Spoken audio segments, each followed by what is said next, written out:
ሰላም ሰላም ቤተሰብ እንዴት ናችሁ? አለሁ እግዚአብሔር ይመስገን። እንደምን ቆያችኋል? እንደምን አረፈዳችሁ? አለን እግዚአብሔር ይመስገን። ዛሬ ደግሞ በሌላ ነገር መጥቻለሁ። የመጣሁት ደግሞ ምን ይዤ መጣሁ መሰላችሁ?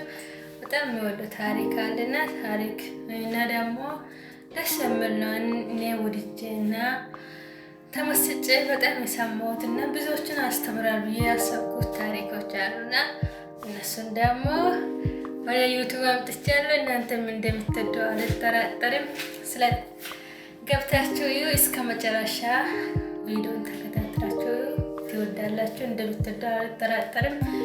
ምክንያቱም እኔ በጣም ወድጄ ስለሰማሁ እናንተም ትወዳላችሁ ብዬ አስባለሁ። እና ከወደዳችሁ ደግሞ ላይክ፣ ሼር፣ ሰብስክራይብ ማድረጉን እንዳትረሱ። ወዳችኋለሁ። ሌትስ ጎ። ይህን ታሪክ አንድ ቅባት የምትቀመም ሴት ናት የነገረችኝ። እሷ ስትነግረኝ በጣም ይጨንቃልና ከዛ በኋላ አስቤው ራሱ አላውቅም። ዛሬ እንዳጋጣሚ ትዝ አለኝ። አጠር አድርጌ እነግራችኋለሁ። ኢትስ ስኬሪ ስቶሪ ታይም። ባክል አፕ ስናኮቻችሁን ይዛችሁ ነው። እቺን የማውቃት ቅባት ቀማሚዋ ሴት ጋር የሆነች ልጅ ትመጣለች እና ምን ትላታለች? እናቴ ከመሞቷ በፊት ይህንን ቅባት ሰጥታኛለች እና ይህንን ቅባት በየቀኑ መቀባት እንዳለብኝ መርሳት እንደሌለብኝ ነግራኝ ነበረ እና ምሽት ላይ ይህንን ቅባት ሳትቀቢ እንዳትተኝ ብላ ደጋግማን ያስጠነቀቀችኝ እና ልጅቷ ሌላ ትባላለች። እና በቃ ረጅም ጊዜ እየተቀባሁት ኖርኩኝ። ግን የሆነ ቀን ከስራ መጥቼ በጣም ደክሞኝ ሳልቀባው ተኛው። ከዛ ሌሊት 8 ሰዓት ላይ በጣም ብርድ እያለኝ ነቃሁኝ። ስነቃ ታዲያ የሆነ ሰው አልጋዬ ጋር ቆሞ ነበረ አለቻት። የቆመችውም ሴት ናት። ቆዳዋ ስንጥቅጥቅ ያለ በጣም ድርቅ ያለ ቆዳ ነው ያላት። ላይክ ፊቷ ላይ ሰውነቷ ላይ ሙሉ ያስታውቃል እና ከሰውነቷ ላይ የሚነሳ አይነት ቆዳ ነው ያለው። ሳያት በጣም ደነገጥኩኝ። መጀመሪያ መንፈስም ነው የመሰለችኝ፣ በህልሜም ነው የመሰለኝ። ለሰው ሳወራ ማንም አያምነኝም አለቻት። ከዛ ሴትዮዋ ቀስ ብላ ጎንበስ ብላ በጆሮ በኩል አንሾካሾከች። ለሌላ ምንድን ያለቻት? ለብዙ አመታት በእኔ ቆዳ አጊጠሽ ነበረ፣ ዛሬ ግን ቆዳዬን መልሼ ወስዳለሁ አለቻት። ስሰማው አይ ዋዝ ኢን ሾክ። በጣም ነው የገረመኝ። ምናልባት እንግዲህ የሌላ እናት ያልተገባ ቃል ገብታ ሊሆን ይችላል፣ ኦር ለሆነ ነገር መስዋዕትነት እየከፈለች ይሆናል። አይ ሃቭ ኖ አይዲያ። ሴትዮዋ ሞታለች። ስለዚህ ሌላ ማወቅ አልቻለችም። ከዛን ምሽት በኋላም ያችን ሴትዮ አይታታጣቅ። የምን ሰዓት እንደሆነ ታውቃላችሁ? ጎ ጌት ዮር ስናክስ። ኢትስ ስኬሪ ስቶሪ ታይም። ይህን ታሪክ ያጋራችኝ ልጅ ሳነበው ውስጤ እንዴት እንደተረበሸ ልነግራችሁ አልችልም። So I was waiting for this time to post it for you guys. So ያው ብዙ ዲኤሞች ይደርሱኛል። ታውቃላችሁ ሰዎች በየቤታቸው በጣም ብዙ ነገር እያሳለፉ ነው። እናንተ ቁጭ ብላችሁ ምናልባት እንደዚህ የሚባል ነገር የለም ምናምን ልትሉ ትችላላችሁ። ግን በየቤቱ ብዙ ነገር አለ። When I tell you about spirits, when I tell you about like be careful፣ አካባቢያችሁን ተጠንቀቁ፣ ኦር ጓደኞቻችሁን ተጠንቀቁ፣ ጎረቤቶቻችሁን ተጠንቀቁ ስላችሁ አትውደዳቸው፣ አታክብሯቸው ሳይሆን ፉሊ አትመኗቸው ማለት ነው። ቢካዝ በጣም በብዙ ሰው ብዙ ነገር እየተደረገ ስለሆነ። ኤኒዌይስ ቀጥታ ወደ ታሪኩ እንገባለን። ስሜን እንዳትጠቅሺ፣ ኦፍኮርስ አልጠቅስም። ይሄ ታሪክ የእውነተኛ በእኔ ህይወት ላይ የተከናወነ ነው። ስሜ ዳሽ ይባላል። የተወለድኩት አዋሽ አረባ ነው። እዛ አካባቢ አንድ ወንዝ አለ። ይህ ወንዝ ከሌላ ሀገር የመጣ ሰው በተለይ ሹፌሮችን ስቦ ነው የሚያስገባቸው። የሆነ ነገር ታርዶለት ነው ሬሳውን የሚሰጠው። እናም እዛ ከተማ ላይ ከ4 ዓመቴ እስከ 17 ዓመቴ ድረስ ተከራይተን የምንኖርበት ቤት ነበር። እናም ያ የምንኖርበት ቤት ተሸጠ። ሌላ ሰፈር ገዝተን ገባን። ያ የገዛነው ቤት ባለቤቷና ከአንዱ ልጇ ውጪ በህይወት የሉም። የሸጠልንም ልጅ ነበር። ያ የገዛነው ቤትም ትንሽ ያረጀ ቤት ነበር። እናም ያ ለካ ብዙ መንፈስ ያለበት ቤት ነበር። ሴትዮዋ ከመሞቷ በፊት ብዙ ነገር ይደረግላቸዋል ለመንፈሶቹ። እናም እንደገባን በ5 ወር ውስጥ ሌሊት ስሜን ጠሩኝ። እናቴ መስላኝ አቤት አልኩ፣ ግን ማንም አልመለሰልኝም። ጠዋት እናቴን ስጠይቃት መስሎሽ ነው አለችኝ። ግን በዚህ አላበቃም ነበር። በተመሳሳይ ሰዓት ስሜን ጠርተው ይቀሰቅሱኛል። ያኔ ነፍሴ ይጨነቃል፣ ሰውነቴ ይንቀጠቀጣል። ከዛም ብዙ ድምፅ መስማት ጀመርኩ። የጅብ ሽታ ይሸተኛል። እኔም ብተኛበት ወደ ግድግዳው በኩል ይታከካል። ጅብ ይጮሃል። በኃይል ስተነፍስ ይሰማኛል። ይህ ሲሆን ለእናቴና ለእኔ ብቻ ነበር የሚሰማን። ጠዋት ስንናገር የሚያምነን አልነበረም እና ሁሌ ሌሊት 8 ሰዓት ይጠሩኛል። ግቢ ውስጥ ከበሮ ይመታል፣ ጭስ ይሸተኛል፣ እልል ይላሉ። ምንም እቃ ሳይኖር እቃ ሲሰበር እንሰማለን። በሩ ዝግ ነው፣ ግን ሲከፍቱት ይሰማኛል። ቀጥታ ወደ እኔ ክፍል መጥቶ በር ላይ ቆሞ ይጠራኛል። በዛ ቅጽበት ጣራ ላይ ይዘልና ያስደነግጠኛል። ከዛም ቀስ በቀስ መታመም ጀመርኩኝ። ጠዋት መኝታ ቤቴን ስከፍተው በሩ ላይ እወድቅ ነበር። እናም አንድ ቀን በህልሜ ክፍሌ ውስጥ ገባ። ከወገብ በላይ የሚያስፈራ ሰው፣ ከወገብ በታች ዘንዶ ሆኖ ነበር። ቀጥታ ወደ እኔ መጥቶ በጥፍሩ ልቤን እየወጋ ከኔ የሚወጣውን ደም እየጠጣ ቤቴን ለቀሽ ሂጂ፣ ዳግም እንዳትመለሺ ብሎ ቁልፍ በሚመስል ነገር ግንባሬን መቶኝ ይሄዳል። ለቀናትም መነሳት አቃተኝ። አንድ ቀን አባቴ መጥቶ ይህንን ሀገር ልቀቅ ያለበለዚያ ትሞቻለሽ አለኝ። እኔም ወደ ባህር ዳር መጣው። ይኸው 3 ዓመት ሆነኝ። ምንም ነገር ተፈጥሮ አያውቅም። በጣም ጥሩ። ለቀሽ መሄድሽ ጥሩ ነገር ነው። I mean, whatever is there doesn't need you there. So እንግዲህ እንደዚህ አይነት ስቶሪዎች ባይተው ይሄ ብቻ አይደለም የሚደርሰኝ፣ በጣም ብዙ ናቸው። በህልምሽ ነው በጆሮሽ ነው እያቃጨለብሽ ምናምን ልትሉ አትችሉም። በሰው ጫማ ውስጥ ሆናችሁ እስካላያችሁት ድረስ፣ ደርሶባችሁ እስካላያችሁት ድረስ ጀጅ ማድረግ አትችሉም። ወይም አብደሽ ነው ሜንታሊ ስለታመምሽ ነው ልትሉ አትችሉም። ነው ላይክ እቺ ዓለም ናት የምንኖርባት። ኦኬ ኦፍ ኮርስ እኛ የምናውቀው ያው ሰዎች፣ እንስሳት፣ እጽዋት እንዳሉ ነው። ግን የተለያዩ አይነት ኢንቲቲዎች አሉ። ታዲያ አሁን ኤሊየን አለ ሲባል አታምኑም ማለት ነው። ይሄንን ማታምኑ ከሆነ there are spirits, bad spirits, good spirits.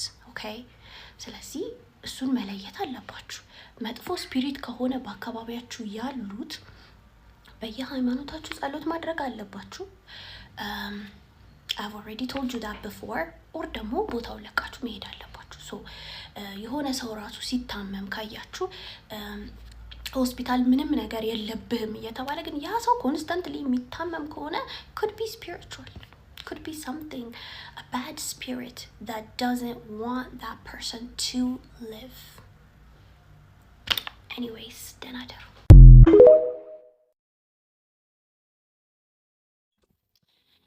Hi guys, it's scary story time. So go get your snacks. ሪንግ ላይቴ የለም እዚህ ሶ ትንሽ ጨለማ ነው፣ ግን ኢትስ ኦኬ። ዋናው ታሪኩን ማዳመጣችሁ ነው። ይሄንን ታሪክ ደግሞ ያጋራችን ልጅ ስሟ እንዲጠቀስ አትፈልግም። የባለፈውን ታሪክ ካወራው በኋላ በጣም ብዙ ሰዎች ዲኤም አድርጋችሁልኛል። ሶ ይሄ one of the DMs ነው። ይወራ አይወራ አላቅም፣ ስሜን ግን አትጥሪው። እኔ የተወለድኩት ክፍለ ሀገር ነው። እናቴ እኔን የወለደችኝ የነበረው ለሰይጣን ልትገብረኝ ነበር፣ ማለትም ለጠንቋይ፣ ሀብታም ለመሆን። ከዛ እኔና መንታ ወንድሜ ተወለድን። ከዛ እሷ አረፈች። ወንድሟ ነው ያሳደገን። ከዛ ጊዜ በኋላ ግን የእሱ ቤተሰብ አምጧት፣ እሷ የእናንተ አይደለችም፣ ለሰይጥ የምትገበር ናት ይላሉ። የሚገርምሽ እነሱ ቤታቸው ውስጥ ራሱ ዘንዶ ይገብራሉ። ከዛ አሁን የምታሳድገኝ እናቴ መቼም አልሰጥም አለች። ከዛ ጊዜ በኋላ እኔ ላይ የተለያየ ነገር መድረስ ጀመረ። የተደፈርኩት ራሱ በ10 ዓመቴ ነው። ከዛ የፌስቱላ ታማሚ ሆንኩኝ። ያሳደገችኝ እናቴ በባዶ እግሯ እየሄደች ነበር የምታስጠምቀኝ። ግን መጀመሪያ ከመሞቷ በፊት ያሰራችብኝን ማስፈታት ስለነበረባት፣ ማለት የወለደቻት እናቷ ያሰራችባት እንዲፈታላት ማለት ነው። ያሳደገችኝ እናቴ አንዱን በሽታ አሳለፍኳት ስትል ደግሞ ኩላሊቴ ፌል አረገ። ምን አለፋሽ ምንም ሰላም አጣው። በህልሜ ይመጣል። በጣም የሚያስፈራ ሰው አንቺ የኔ ነሽ ይለኛል።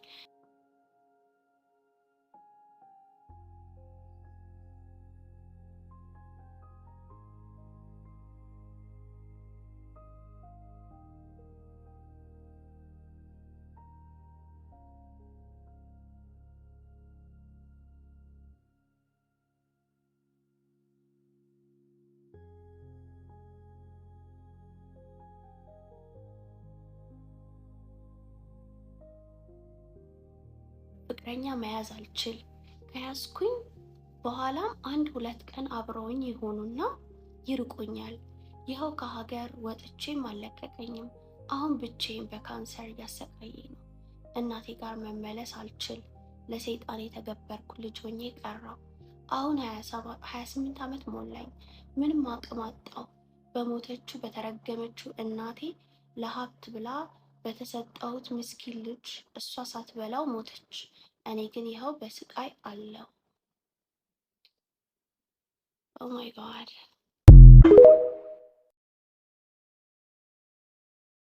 ጋይስ ሰሞኑን እየተላኩልኝ ያሉት ታሪኮች ለእናንተ ለማጋራት አይደለም፣ ራሴ ሳነባቸው ራሱ በጣም እየጨነቀኝ ነው። ኢትስ ስኬሪ ስቶሪ ታይም።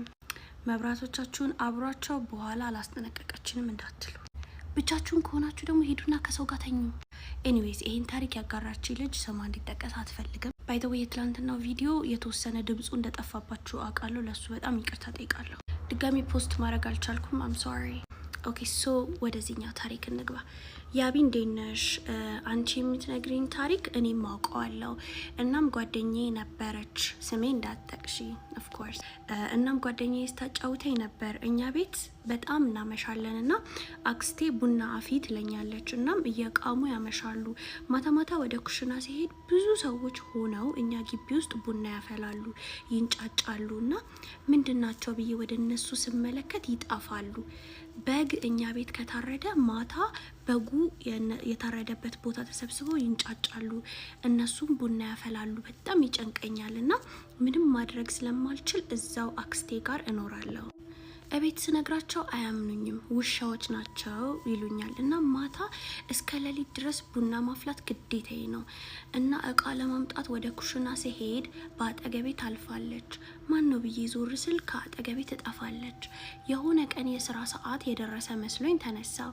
የሰዎች ድምጽ ይሰማኛል። ሰዓት ረፈደ ብዬ ቶሎ በሩን ከፈትኩኝ። ከዛን የምን ሰው ነው ግቢ ውስጥ ያለው ብዬ ወደ እነሱ እየተጠጋው አጠገባቸው ደረስኩኝ። ቁጭ በይ ብለው አስቀመጡኝ። እኔንም ስውር አደረገኝ። ቡና ጠጪ ሲሉኝ አይ ሰዓት ረፍዷል እያልኳቸው ከዛን ወደ ራሴ ተመለስኩኝ። ያለውበት ቦታ አመድ ቆሻሻ የሚደፋበት ቦታ ነው ራሴን ያገኘሁት። እናም ሰዓቱ ሌሊት 9 ሰዓት ነበር። ደንግጬ ወደ ቤቴ ገባው። እናም ተኛው። በሌላኛውም ቀን አጠገቤ ሰው ተኝቶ ይመስለኛል እና ስገላበጥ ሰውነቱ ሙሉ ጸጉር የወረረው ሰው አጠገቤ ተኝቷልና ይነካኛል። ስጮ ድምጼ ታፈነ። መታመም ጀመርኩ። ጸበል ሄጄ ግን ዳንኩኝ። ከአክስቴ ቤትም ወጣው። አለችኝ አሁን አግብታ የ3 ልጆች እናት ናት። በየቤቱ ብዙ ያልተወራ ጉድ አለ ያብዬ። shit girl, this is some scary ass story። ያው በየቤቱ ብዙ ታሪኮች አሉ ኦፍ ኮርስ። አሁን ታሪኮቻችሁን ማጋራት ቀጥሉ። እንኳን ደህና ሆነች፣ እንኳን ከዛ ቦታ ሄደች። protection the only thing protect የሚያደርጋችሁ is getting close to God. pray ደህና ደሩ። ሳላስበው ከሰይጣን ጋር ቃል ተገባባው ትለናለች እህታችን። it's scary story time። ስናኮቻችሁን ይዛችሁ ኑ and get ready and መብራቶቻችሁን አብሯቸው። በጣም ደክሞኝና ሰልችቶኝ ነበር። ድህነት፣ ከሰው በታች መሆን፣ ወገን ጓደኛ ማጣት። የኔ ኩያ ጓደኞች ቤት ገዝተዋል፣ መኪና ገዝተዋል፣ ብዙ ትልቅ ደረጃ ላይ ደርሰዋል። ለምንድነው ለኔ ብቻ ልሳካ ያለው? ሰለቸኝ፣ ደከመኝ። ታዲያ አንድ ጊዜ ኢንተርኔት በማገላብጥበት ሰዓት አንድ ድግምት አገኘው። ይህንንም ድግምት ለመተግበር ወሰንኩኝ። ሻማ አብርቼ ድግምቱ ላይ ያለውን ቃል 3 ጊዜ መጥራት። ታዲያ ማንኛውም እዛ አካባቢ ስደግምበት የነበረ እቃ አንስቼ መቅበር ነበር። እንደ ከባድ ነገር አላየሁትም። ወዲያውኑ ተገበርኩት። ሻማዎችን አበራው። ኢንተርኔት ላይ ያየሁትን ቃላት 3 ጊዜ ደጋግሜ ጠራሁት። ከዛም ምኞቶቼንና ህልሞቼን እያሰብኩ ወደ አልጋዬ ገባው። ታዲያ ሁሉም ነገር ሰላም ነበር። ቀናቶች አለፉ፣ ሳምንታት አለፉ እና ይሄ ነገር አልሰራም ይሆን እያልኩኝ ለራሴ ማሰብ ጀመርኩ። ከኢንተርኔት ላይ ስለሆነ ያገኘሁት ብዙም እንደ ሲሪየስ አልወሰድኩት። ከዛም ሁሉንም ነገር ረስቼ ኑሮዬን ቀጠልኩኝ። ያኔ ነበረ ህልሞች ማየት የጀመርኩት። የመጀመሪያው ህልም ላይ ሌሊት በተኛሁበት ኮርነር ጋር ቆሞ አንድ ጥቁር ነገር ይመለከተኛል። ሰው ይሁን አይሁን እርግጠኛ አልነበርኩም። አይኖቹንም ከኔ ላይ ነቅልም ነበር። ህልም እያለምኩ እንደሆነ አውቃለሁ። ነገር ግን ስነቃ በላብ ተጠምቄና ውስጤ በጣም ተጨንቆ ልቤ እየመታ ነበር የምነሳው። ምንድነው ይሄ ነገር ተደጋገመ። አንድ ቀን ብቻ አይደለም፣ ሁለተኛውም ቀን፣ ሶስተኛውም ቀን መኝታ ቤቴ ውስጥ ዳር ላይ ቆሞ ይመለከተኛል። ወዲያውኑ ብንን ብዬ ስነቃ ሰውነቴ በላብ ተጠምቆ እነሳለሁ። ራሴን ጭድድ አድርጎ ይዘኛል። ምንድን ነው? ግራ ገባኝ። ከዛም ነገሩን ቸላ ብዬው ኑሮዬን ቀጠልኩ። ከዛ ግን ያ ህልም እየሰፋ መምጣት ጀመረ።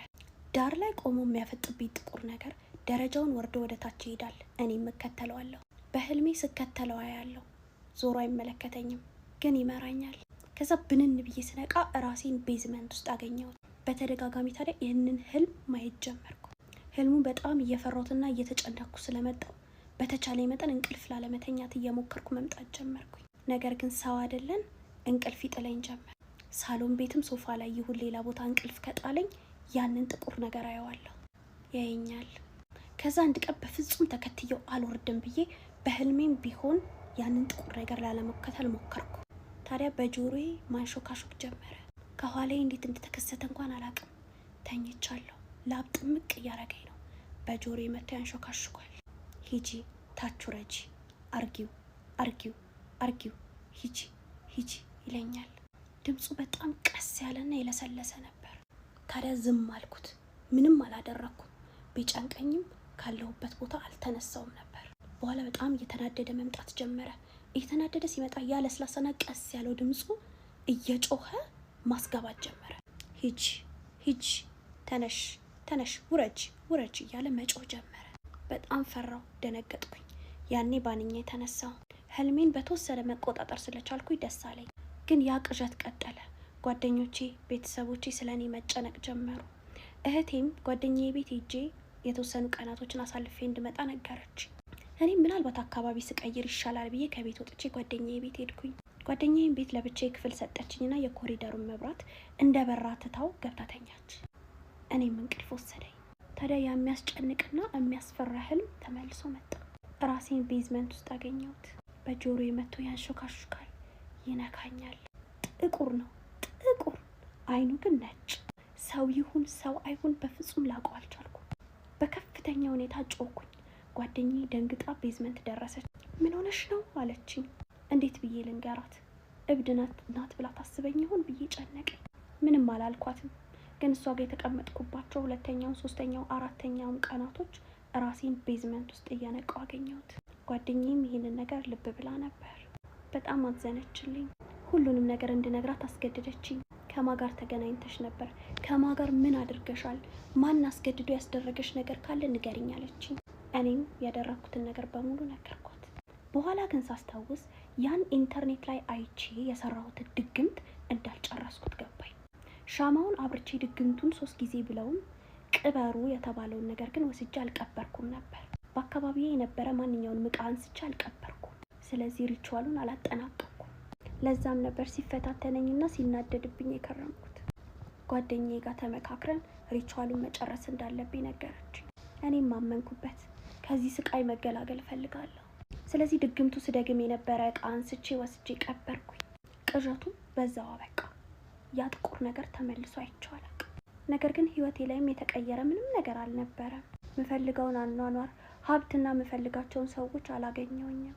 አተርፋለሁ ብዬ አጎደልኩ። አሁን አይምሮዬ ሰላም የለውም። የሰላም እንቅልፍም ተኝቼ አላውቅም። እባካችሁ ኢንተርኔት ላይ ያያችሁትን ሁሉንም ነገር አትሞክሩ። ደህና ደሩ። እና ቪዲዮን አይታችሁ ጨረሳችሁ? እዚህ ከደረሳችሁ ወዳችኋል ብዬ አስባለሁ። ማለት ቪዲዮ ተመችቷችኋል ብዬ አስባለሁ። እና ሀሳብ አስተያየታችሁን ኮሜንት ላይ አስቀምጠው። በቀጣይ እስከምንገናኝ መልካም ጊዜ ይሁንላችሁ። ወዳችኋለሁ። በጣም ነው የሚወዳችሁ የኔ ውዶች። ባይ